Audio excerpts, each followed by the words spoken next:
Hi guys, trust you guys are doing fine.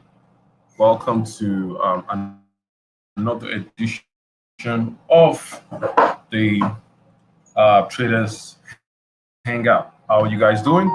It's wonderful to be here on this beautiful Sunday evening. Okay, my name is David Alagbada.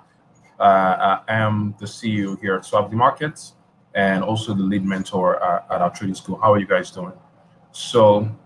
Um, First of all, before we go on, I want to give an opportunity for you to share with me where it is that you're reaching us from.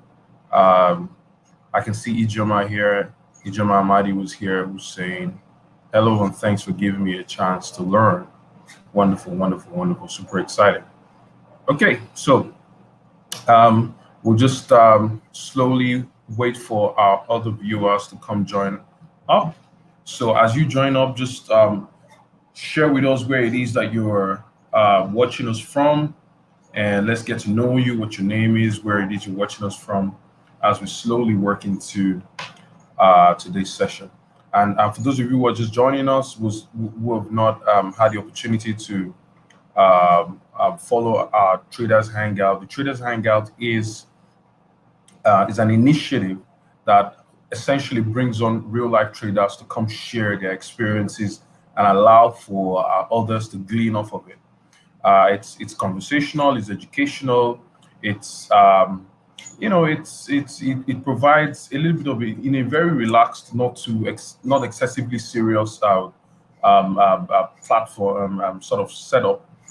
People can learn, can just get from the get to learn from the experiences of other traders. And this is the fifth edition of this. This is the fifth episode of it. We've had quite a number of traders, but this is going to be our first Q&A session that's going to essentially allow for people to share, to ask questions about trading, to directly to us and allow us to give those answers back. Okay, so as you join up, like I shared, please share and inform us where it is that you're reaching us out from. Mr. Iwuju Paul, you say you're live, you're reaching us from Owerri. Wonderful, wonderful, wonderful. All right, so Mr. Anthony is here as well. He says, thanks for the opportunity. I'm watching you from Abuja, Nigeria. That's one lovely. So we're in the same city. Beautiful, beautiful. Okay, so as we begin to build up, as we build up into the session, again, the vision of Swap Markets, our vision why we exist is to allow the knowledge, is to facilitate the easy accessibility of trading knowledge, and of course all of what goes with that, the empowerment that goes with that, the freedom that goes with that, and we call ourselves your freedom partner. So everything we do here at Swavely Markets, everything we do is to put the knowledge to put the knowledge in your hands and ensure that you can use that knowledge to take the best of the financial markets. Okay, Mr. Oladapo Emmanuel, he says he's watching us from Ilorin. You're welcome, you're welcome. Mr. Moses Olorunshola, I believe that's correct. Yeah, is watching us from Niger State, Nigeria. Wonderful, wonderful, wonderful. Okay, so we have, hi, hey B, I'm listening to you from Ogun State. Okay, wonderful guys. I'm super excited. So let's get directly into it. Let's get into it. Now, I want to assume that if you're here, okay, you either are a trader or an intending trader. You either are an existing trader, somebody who trades in the financial market, or you're an intending trader. You are somebody who hopes to trade in the near term in the financial market. So I'll quickly, very quickly, before we go into like the full Q&A, for the benefit of those people who are new, just use this opportunity to pass you the information. This Thursday, this coming Thursday of this week, we're going to be having a 3-day early trading course. Okay, we have a number of courses here at Swably, but that early trading course is specifically designed for people who are new, who want to get a solid foundation that will launch them into trading. So if you're in that category, you should make sure that you're properly registered, and it starts on Thursday. We have it Thursday, Friday, and Saturday of this week that we're getting into. Make sure that you're properly registered and get with that. If you're a new person, if you don't have, or you're just basically still groping and trying to understand what all of this is about, that's super set up for you. And we have, of course, we have other courses, but specifically I thought to drop that information for anybody who's new.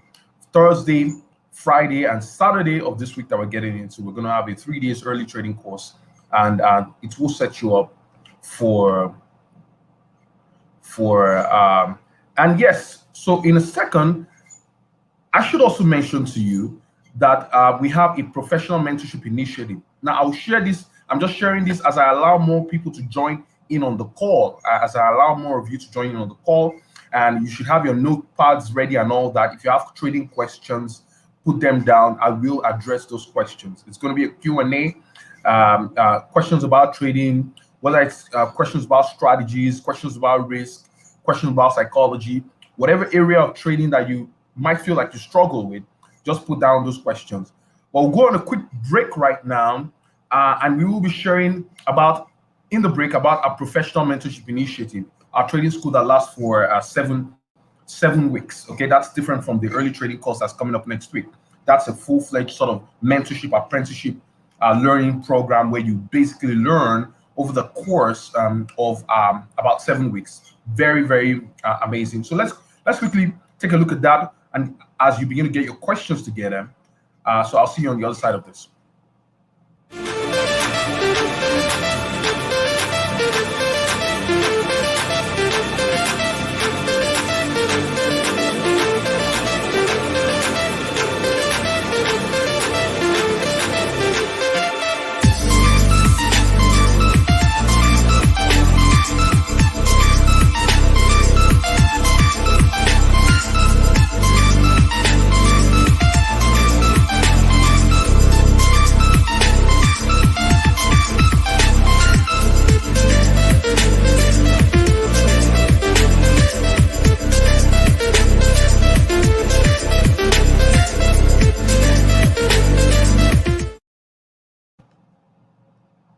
Okay, welcome back, guys. Welcome back, guys. We will give you a little bit more information about the PMI, the Professional Mentorship Initiative, but let's quickly begin to go directly into Q&As.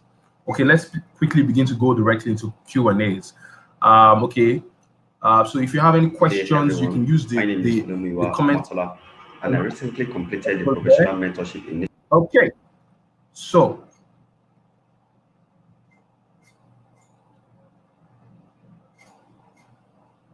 by the way, it looks like we have a video from one of our mentees who at the PMI. So I don't know if that's coming up. Okay. Good day, everyone. My name is Olumiwa Omatola, and I recently completed the Professional Mentorship Initiative at Swavely Markets. We were taught the fundamentals and technical analysis of Forex trading markets with an in-depth insights to becoming a successful trader. I am glad and grateful to be part of this initiative. Wow, the 7 weeks intensive trading course that actually took us through many examples of how to trade, challenges they faced over the time past, and I'm so glad I'm part of this initiative at the end. So I look forward now to successful trading years ahead. Thank you very much, Swavely Markets. Thank you. Okay, wonderful, wonderful. Thanks. That was an session. Now, okay, so we're talking about having questions or getting questions together. We're talking about if you guys have any questions, if there's anything that you have. This session is specifically a Q&A. So for our previous traders hangouts, we usually have someone, you know, who's got experience trading, and we've brought on amazing personalities. You should check out our YouTube channel for those previous sessions.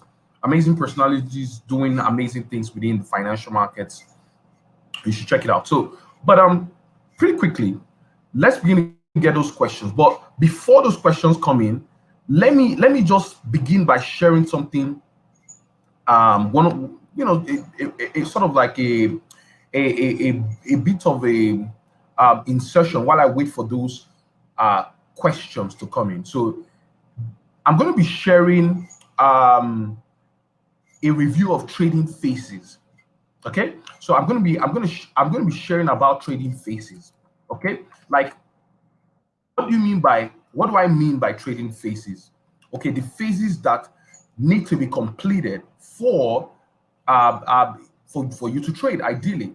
Okay, I'm gonna be sharing that, but as I do that, remember the objective of this session is not actually to to share. It's more like I want to hear from you and respond to the questions that you have. Okay, so let me just get off my slide, guys. Just 1 second. Let me get my slides together. Remember, you should try to get those questions coming in ASAP. Try to get those questions coming in ASAP. So I'm going to be sharing my screen right now so you can see.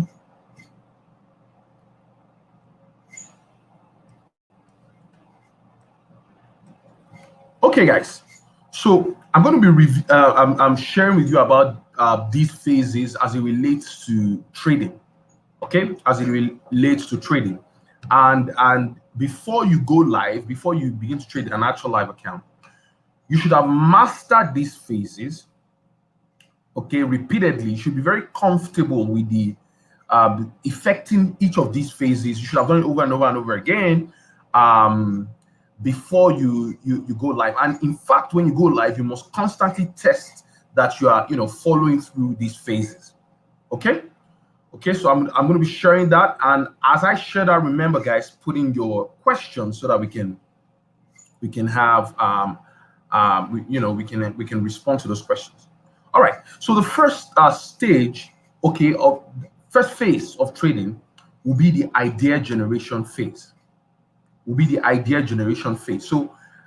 you should have an idea as to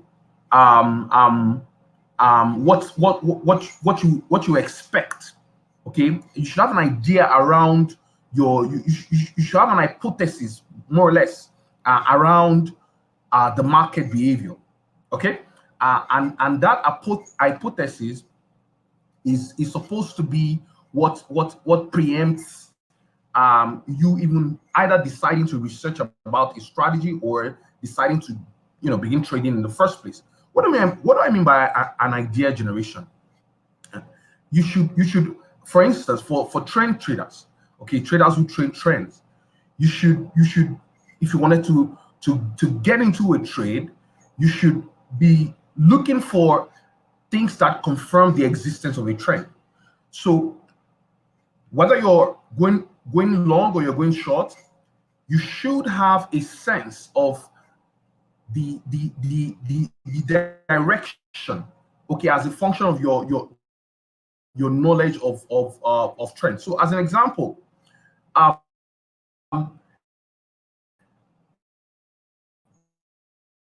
trend traders do believe, and this is taught repeatedly, that an uptrend is found when you have rising resistance and rising supports, or higher highs consecutively, rising highs or consecutively rising, and consecutive about the market behavior.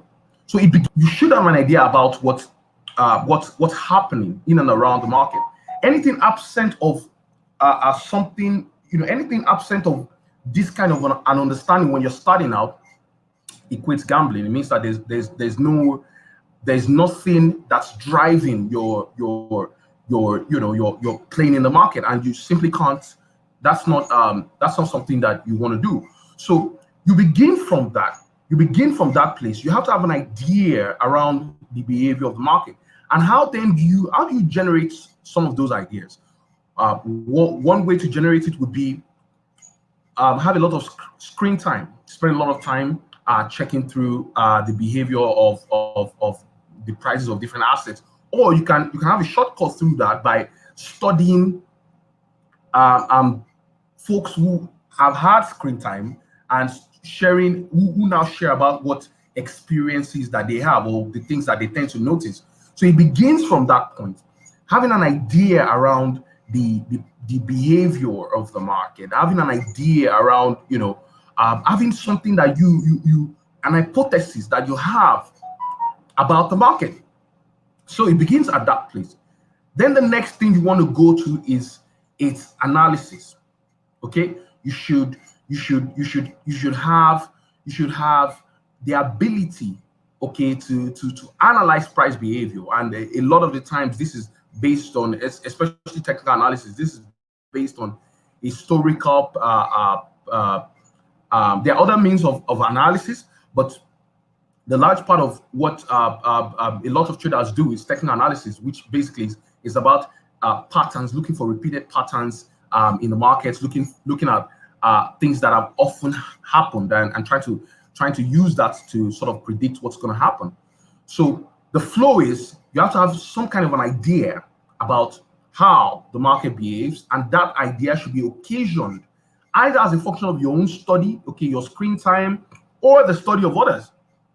So what that means is that it makes a lot of sense for you to, as a trader, to consume as much. I mean, one of the key requirements anyways for you to be a successful trader is that you have to be able to consume a lot of information, especially as you seek mastery. It's not a thing that you don't end that process. It constantly is ongoing. So right after that, you have trading psychology. Okay, trading psychology. Now, this one is, I mean, a lot of people talk about it, but when you begin to properly understand it and you begin to find ways to manage it when you're actually really trading, when some capital is at risk. Okay, so these previous process stages in the process are things that, well, you can comfortably carry out on demo accounts, comfortably experience. But when it comes to psychology, is best appreciated or best practiced when by putting some real capital at risk. A lot of people seem like they're on an amazing run when there's no capital, but trading psychology, being able to manage your emotions when you're in trading. I mean, money, for instance, is one of the things that brings out the deepest emotions in people, because it goes straight into the quality of life that it can have. It goes straight into the opportunities that it can access. So money, and when it's put on the table, you see a lot of reactions. You see reactions that aren't that normally otherwise would not be there. So in this phase, you need to obtain mastery of your emotions. You need to obtain mastery of your decisions, because your emotions often push. It's just human. Often push you towards erroneous decisions, and there's no place where that is as true as in trading. Okay. Then the last phase that I want to talk about is risk management. When you've gone through a number of these phases, it probably maybe the most important phase in this process is risk management. Your ability to ensure that you control what you can control, which of course is controlling risk. Okay, controlling how much exposure you have per time, controlling your the amount of your capital that's at risk. Okay, and doing this repeatedly. So you go from idea generation, okay, get an hypothesis around market behavior, go through with testing that hypothesis by either having your own screen time or consuming the work of others, or in fact doing both, because even as you consume, you want to a key part of what you're going to be doing ultimately would be testing out for yourself, okay, the behavior of the market vis-a-vis those ideas that you have. Okay, then analysis, having the ability to correctly or create opportunities for trades as a function of what the market is currently doing. Trading psychology and risk management. Okay, so all these phases are phases that a trader needs to go through. A trader needs to explore and obtain mastery at in the journey of trading. So even if you had a strategy, as an example, even if a strategy was shared to you, you will need to ensure that you go through all of these stages, and to tie all of these stages together,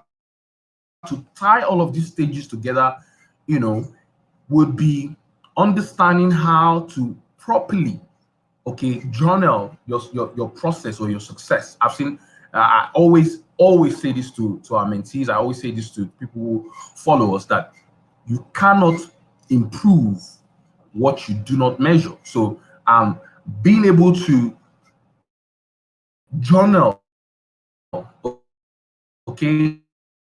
journal your progress, journal your trades, effectively from the external, and then go on to seek ways to optimize those. Okay, so I'm going to pause a little bit for a second right now, and see if we already have some of those questions coming in right now. Okay, I'm going to pause for a little bit to see if we have those questions coming in. All right.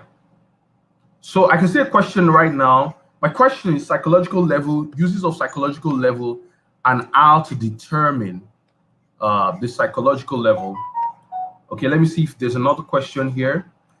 Uses of psychological level and how to determine the psychological level. Moses, I'd like you to expatiate a little bit more on this question. We did just touch on trading psychology.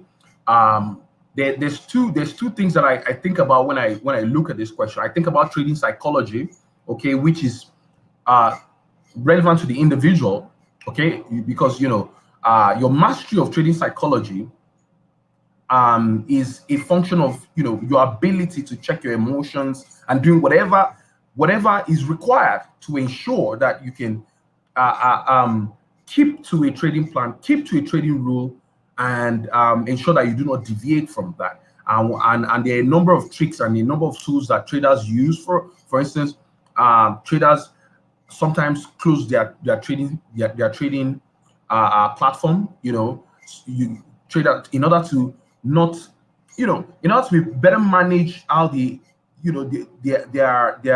psychology, or there are a number of things. Some traders choose to exercise, take a pause from trading to exercise in order not to overtrade, and there are a number of other things. But I think that maybe what's utmostly most effective, that this one is pretty practical, that a lot of people can do when it comes to that aspect of trading psychology, is to ensure that you manage risk effectively in the first place before getting into a trade. The number one most important thing that can help you as a trader, okay, to stay the course and to be able to steady your psychology, is your management of risk pre even getting into the trade. Okay, effectively managing risk, because when the absolute risk on a trade is predetermined, when the absolute risk on a trade is not going to kill you, it's not going to kill the account, it's not going to be so damaging that you cannot get on the next trade, then it helps your psychology. It really does help your psychology. So reducing those volumes, those lot sizes, doing effective position sizing. And remember, it's not just reducing the lot sizes, okay? Or for you to effectively do position sizing, you need a mix of the right lot size and the right stop loss tied together using your position calculator. And this is, we've shared this on several sessions before now, in order to ensure that your absolute risk is kept within a predetermined amount of your account size. But that's on this trading psychology level for the individual. Now, there's also the market psychology, okay, or the sort of like the market sentiment, which I don't know if this is what you're asking about, but that's also a thing. That's also a thing. Okay, so that's also a thing. So the concept of that has to do with taking the feelers of trying to get a sense of the market consensus about the price of a particular asset. Okay, the larger market consensus of the price of a particular. But one of the things that I find interesting, in trying to do that is, say for instance, if you can effectively deploy trend trading strategies as an example, okay, and you can effectively use a number of other tools that are available, okay, these tools being put together. Okay, I can see here now you just said, yeah, market psychology. Okay, so yeah, basically these tools being put together can help you get a sense of the larger psychology of the market. In a trending market, for instance, in a market that's trending on the upside, as an example, it's not excessively difficult to interpret that the market, the larger consensus of the market about the price of this particular asset is rising. In a market that's trending on the downside, it's not also excessively difficult for you to say. Where it becomes, in my view, where that sentiment question sort of becomes more important is, in my view, is around periods where there is reversals are set to come in. And in those periods, again, there are tools that can be used to sort of predict that, predict when there's a switch in market sentiment. So it's not like it's not a one particular, it's not a thing. It's not just a one, it's not just a about addressing, what is market psychology. It's a number of tools that you use, and you are doing that constantly, because technical analysts, as an example, believe that the price of a particular asset is the true reflection of the market psychology per time, and the study of that price over time, gives you a sense of the market psychology as it moves, sort of as it moves along. Of course, there are a number of indicators. If you notice, I'm not specifically talking about indicators as intentional. There are indicators that give you a sense of volume. There are volume indicators that give you a sense of participants, sentiment, and all of those. But those indicators are not absolute. One of the reasons why I'm not particularly talking about them is because they're not absolute. They're not absolute. It's not like when you use a volume indicator as an example, and it says, gives you a sense that the larger sentiment of the market is in a certain direction. It does not mean that it's not an absolute. It's not a crystal ball. So I hope I'm touching on areas that can sort of better clarify that. So when it comes to market psychology, if you're doing technical analysis, it's not just a one thing. You're basically doing that every time that you open up the chart and look at it. When you're searching for a trend, uptrend or downtrend, what you're trying to do in that instance is to get a sense of market psychology, okay? Because basically you're trying to see if the sentiment is on the up or on the down. And remember, the market will always move in the direction of the large majority of participants of the market. So you're doing it, so you're doing it all the time, so it's not just a one thing type of thing. So let's take this. So I'm Ijoma from Port Harcourt. Although I'm still a beginner and trying my hands on a demo for now, I want to know those digits under the market execution. Okay, wow, Ijoma, it's going to be very useful for you to join our early trading course that's coming up this Thursday. Okay, but specifically to your question, I just want to know those digits 0.1, 0. Okay, all of those under the market execution. If those digits are lot sizes, yeah, absolutely, they are lot sizes. They are lot sizes. Okay, those digits are lot sizes, and they help you. They help you sort of determine the volumes with which you will trade. Okay, the higher those lot sizes are, the higher the potential profit and the higher the risk. Okay, you will touch more on that in a sort of expanded way. So Mr. Moses is saying, thank you, I get it now. I don't trade using indicators. I've been trading psychology without knowing. You've answered me. No. So it's not particularly a strategy, okay? Because so you basically do it every time. You're trying to every time that you get in the market looking for a trend, every time that you get on your chart looking for an opportunity, whether you know it or not, what you're doing is you're trying to. There are indicators specifically that are supposed to function to try to determine this sentiment. But remember, every single indicator makes use of past price data for it. So you need to be. It's not like a crystal ball, right? So in effective trading, there are a number of things that come into play that you bring together to be able to trade effectively, and that's just, you can definitely use those types of indicators as part of your the things that you consider when trading, but it's not an absolute. Okay, any other questions? Right. So I'm going to give Mr. Ike, Mr. Vincent a lot of what you can ask questions. You can ask questions if you have any anything that you feel like we should touch upon, any other thing that you feel like we should touch upon. Okay. So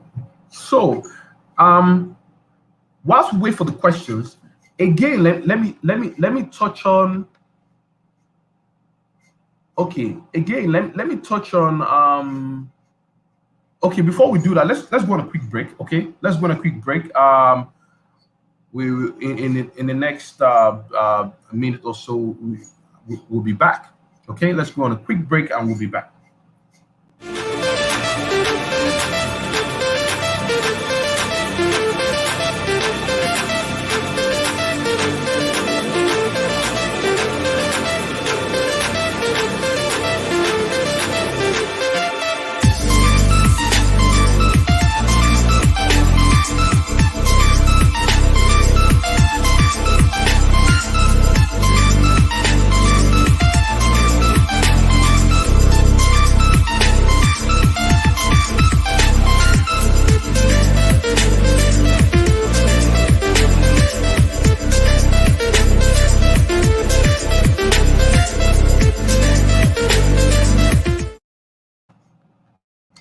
Welcome back, guys. Ijoma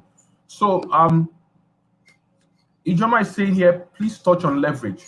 Okay, leverage. Okay, now listen. When I started out sharing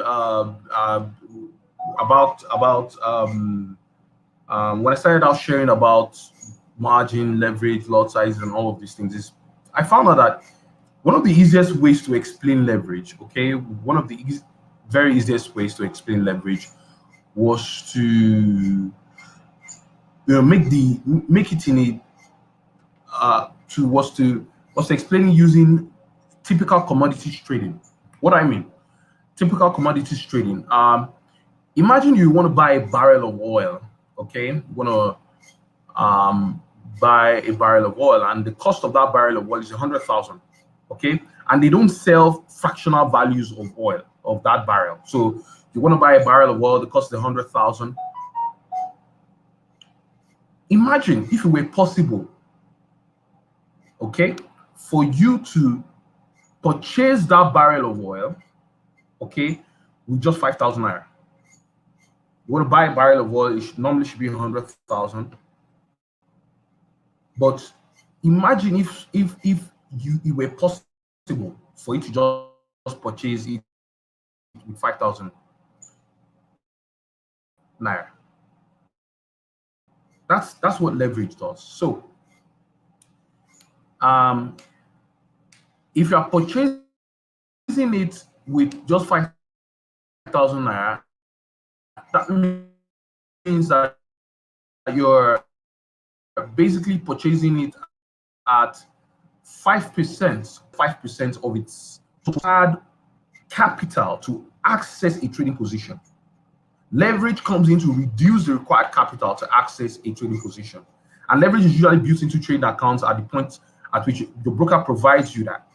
Okay, so that 5%, that 5,000 naira now becomes what you call your margin, because instead of paying the whole 100,000, you now pay only 5,000. That 5,000 is your margin. You have accessed leverage, okay, to allow you.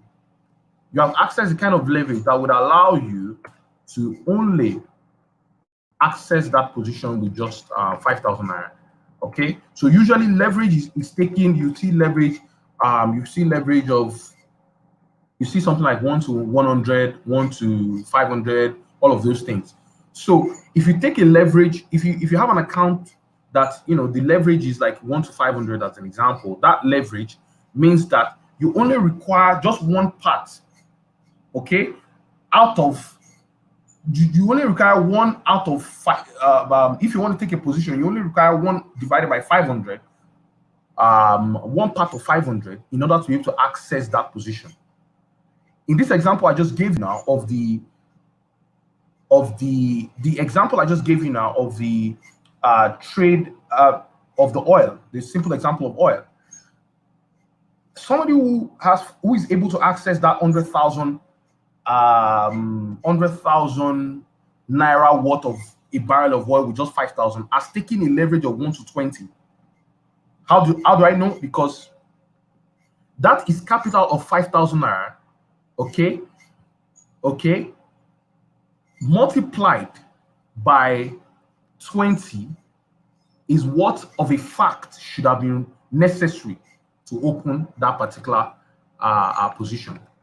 So basically, there are calculations around this, but practically as a trader, you will not see leverage when you open your trading account. I mean, when you are placing trades on the trading platform, the leverage will be seen. The only time that you will see the leverage or would be when you're setting up the account. It will be built into the account. It now goes into in your own trading process. What it goes to do is it now makes it easier for you to open positions with less capital. Okay, so you don't need a lot of capital to open higher lot sizes. When you take higher leverage, you don't need a lot of capital to open higher lot sizes. Okay, however, the problem of that is it makes a lot of people greedy. Okay, you see people who don't have very large account sizes, have $100, $200 account sizes, seeking sometimes heavily ridiculous lot sizes, which might be accessible because of high leverage, because they have taken on an account with high leverage. But when you take high lot sizes with a small account, clearly, first of all, you are probably not doing good position sizing, which is the de facto standard when you want to professionally trade.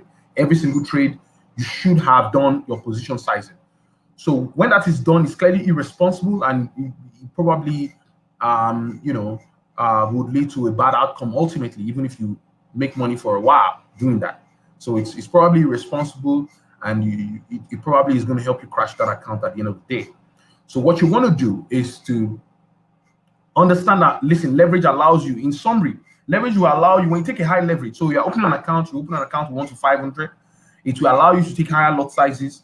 Okay, you can see two people with the same capital. One takes a leverage of, on his account, he has a leverage of 1 to 500. Another one has a leverage of 1 to 50. Okay, with the same capital in both accounts, you can place a trade on that has on the account that has 1 to 500. You can place a particular lot size, and when you want to place that same lot size on the one that has 1 to 100, you'd find out that, hey, that trade, the trading platform is going to tell you not enough money. So I'm giving you in a very rudimentary way. There are specifics of how this is done. There are specific calculations of how this is done. Okay, if you check out our record, I even think that we have a free course, the 24-hour forex trading course on the platform that explains all of this stuff. Okay, and of course our record trading course. Okay, so you should check out swabblymarkets.com and check out our courses over there. If you're not registered on the website, if you're not registered on the website, you should do that. So the specific calculation of all these things, I don't want to really go into it, like make it a full session, which is why I'm just basically just talking around it and giving you the experiential, what you experience if you're actually doing this. So you can check this, click on this link and check this out. Take this link, check it out. There's a course that there on the website called the 24-hour forex trading course. That course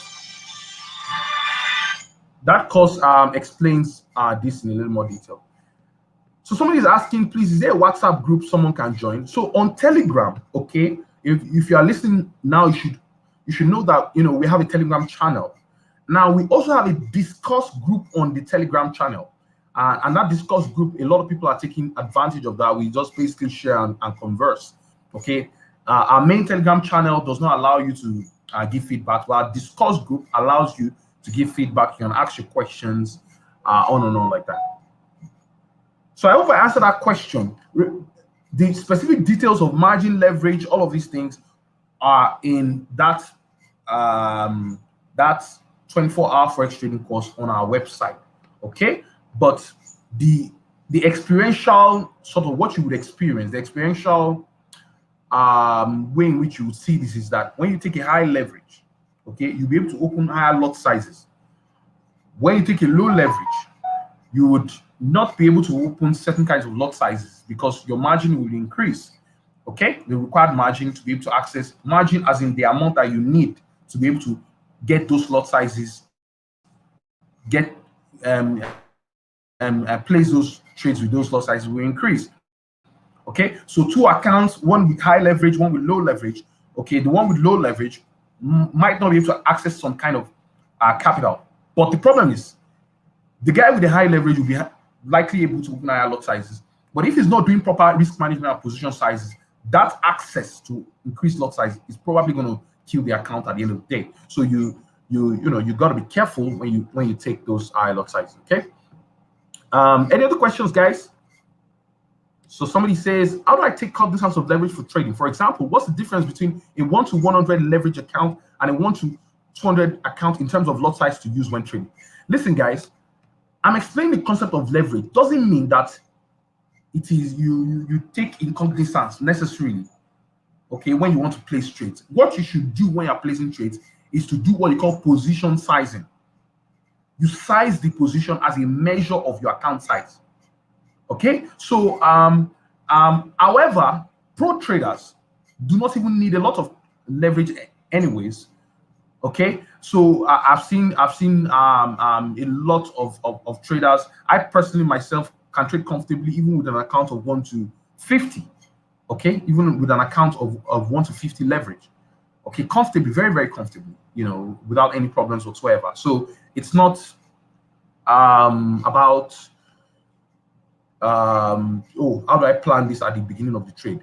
For now, what you should really worry about is how do you do how do you do position sizing?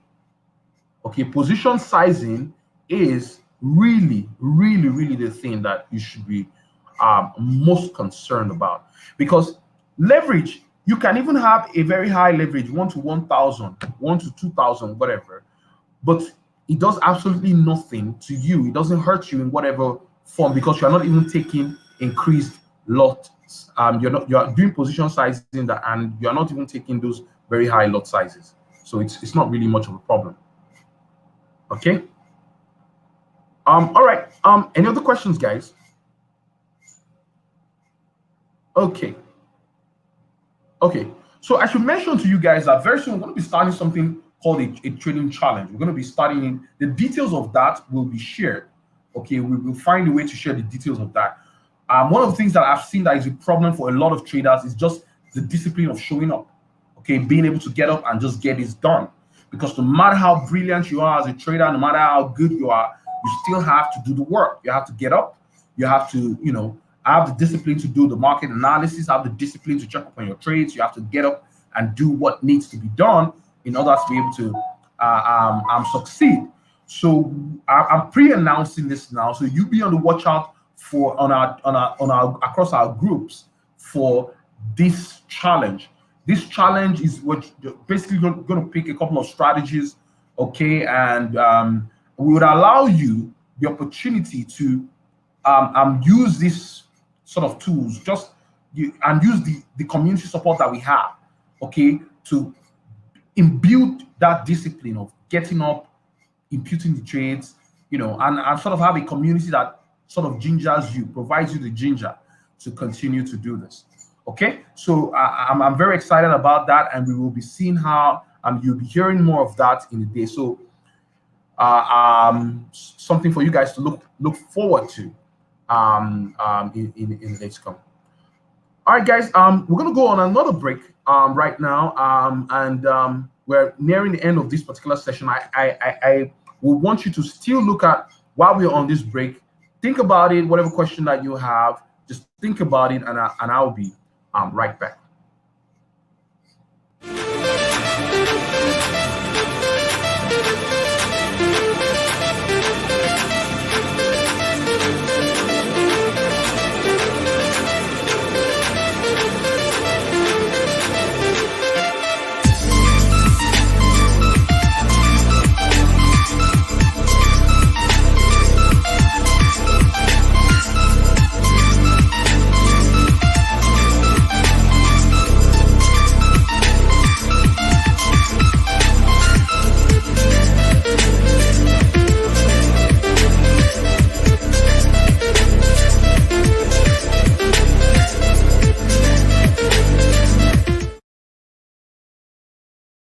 Has been trading me, and I've lost a lot of money. I may not have lost up to what you have lost out there, but I've lost quite some amount. Yes, until I met Swavely Market. I used to believe and I used to think there is a holy grail to forex trading, which a lot of professionals do not tell us. But meeting with Swavely Market, I found out there is no holy grail anywhere. The holy grail is you, because you are the only constant thing in the market. Good morning, everyone. My name is Adewi James. I'm a graduate of the PMI Professional Mentorship Initiative of the Swavely Market, a Forex institute. I just finished a 7-week intense course, beginning from the fundamentals of Forex. We delve into the technical aspect of Forex. We moved a step further into the quantitative aspect of Forex, which most people do not even talk about, except the institutional traders. We moved into portfolio management, building up a portfolio, speaking about diversification. Not just that, we moved into economics, understanding the law of demand and supply, how it affects the currencies we're trading. We moved into macroeconomics and microeconomics, these things that affect the policies that affect the movement of prices. These are the things and much more that we learned in Swavely Market. Thanks to Swavely Market for unveiling this secret to us. I can boldly say anywhere that I'm a trader. I am a trader. Before, Forex traded me, but now, not now. Now, I'm a better person. And I'm encouraging everyone out there, if you have ever lost money before, or if you've ever dreamt of trading Forex at all, or whatever kind of trading, be it commodity trading, you want to trade oil, any form of trading, come to Swavely Market. You will gain value for your time and value for your money. Thank you very much, the Swavely team. Thank you, Mr. David Alagbada. Thank you, Mr. Joshua.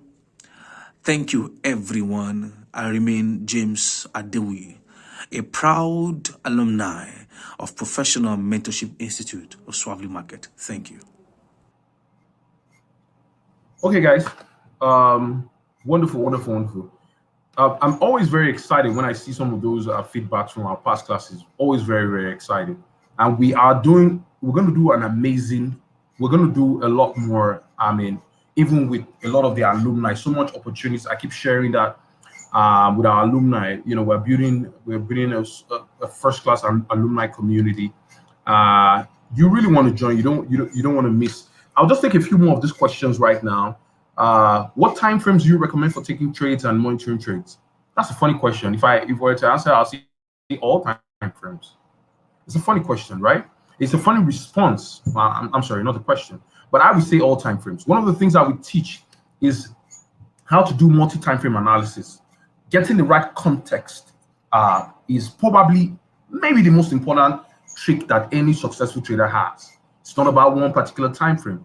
How do you utilize multiple views to get the larger perception of what's going on in the market? Okay, how do you not stay blind to trends that are above you or beneath you? Okay, to key levels that are above or beneath you. When I say beneath you, I mean like beneath your own current time frame or your most preferred time frame. Okay, so I'm not going to discountenance any time frame. In fact, I would say that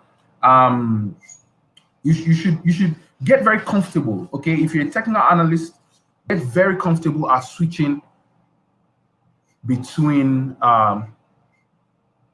Okay, wonderful. So we have a we have a particular file that I think we can share. It's one of the inserted notes on our professional mentorship initiative. You should not get this normally on open classes. You should not get it, but we will share that. We will share that on our discourse group. We'll share. I'm told that it's already been shared. Okay, wonderful. So Timeframe 101 is an inserted note for the professional mentorship course. It's a document that basically shares about the solution to this challenge, where whether you're using indicators or you're using normal price action, on the higher time frame you can see an uptrend, on the lower time frame you see a downtrend. People are now confused. How do you harmonize multiple views?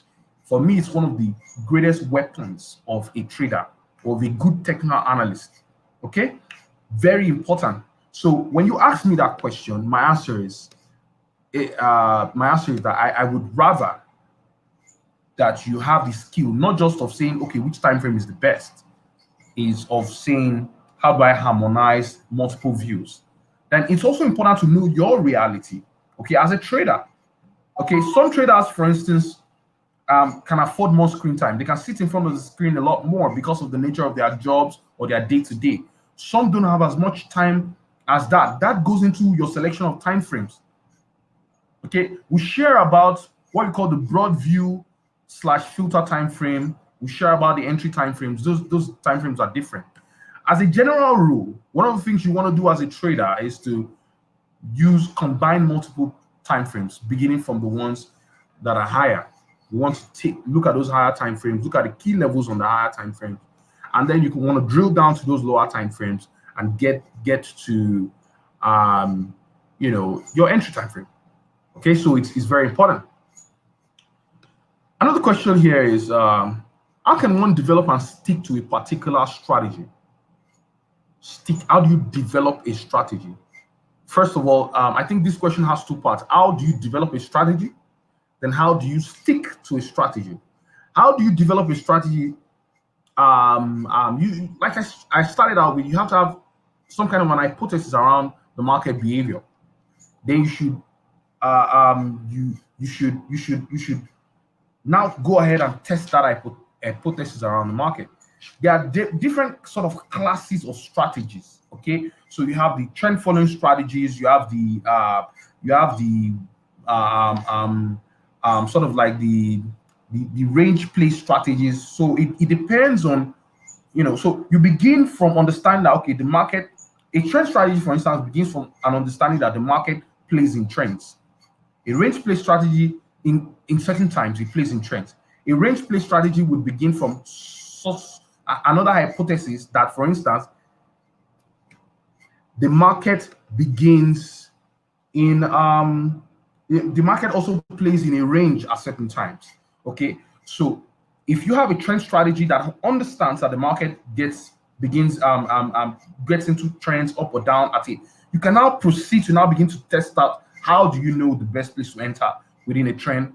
So you're going from a general hypothesis right now, you're now drilling it down into, and then you can now incorporate a number of tools in that process. After doing that, you delimit, you do what you call delimiting. You delimit and you create criteria around that your hypothesis. So for instance, what point are you going to exit, blah, blah, blah, like that. and then you test it. You do what you call back test. You know, there are different ways to do back test. You can do it manually, for instance, without having without having any algorithm, or you can do it using an algorithm. Basically, the concept of back test is after you've done all of this, you have your ideas, you've delimited, you now go to the back and say, if I were doing this over the last XYZ period of time, might be 6 months, might be a year, might be 2 years, okay, what would have been the likely outcome? That's what a back test is. Then you now look into the future as well and begin to do what you call forward test. In forward test, you are basically entering trades. You are entering trades. You are racking up a sample size to be able to. What do I mean by sample size? You are racking up a number of trades that collectively you can now study and say, oh well, I've taken the last 30, 40 trades. Looking at the last 30, 40 trades, I had XYZ win ratio. I noticed that I got hit. My stop losses got hit more frequently when I did XYZ.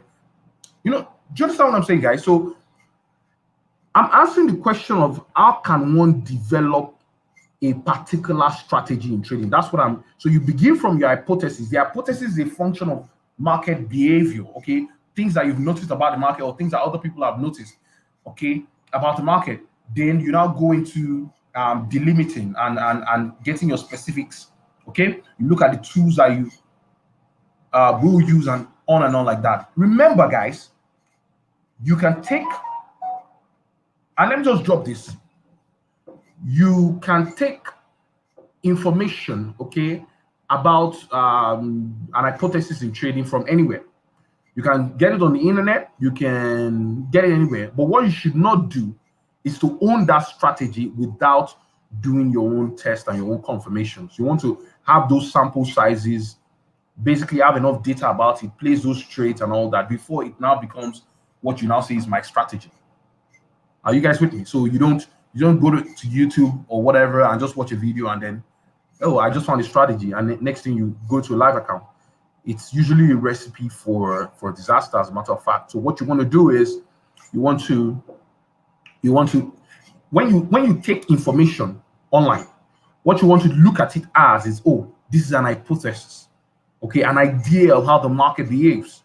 I'm going to take this idea and I'm going to try to use this idea in past market environment. I'm going to test it out. I'm going to create limits around this idea, where my entry and all of that. Then I can now own the strategy. Okay? Do that in the past, do that into the present, you know, and then I can own the strategy. By the way, guys, you can join Swavely Hub, our Discord. We have a discourse group on Telegram, but we posted that discourse group on the main Swavely channel, okay? On the main Swavely channel, first of all, and then from the main channel, you can now get access to the discourse group. Any other questions, guys? We've hit 9 o'clock already, so I think that it's a good time for us to begin to see our bye-byes. Right, guys? Except there are any other questions, I wait within the next 30 seconds or so if there's any last questions.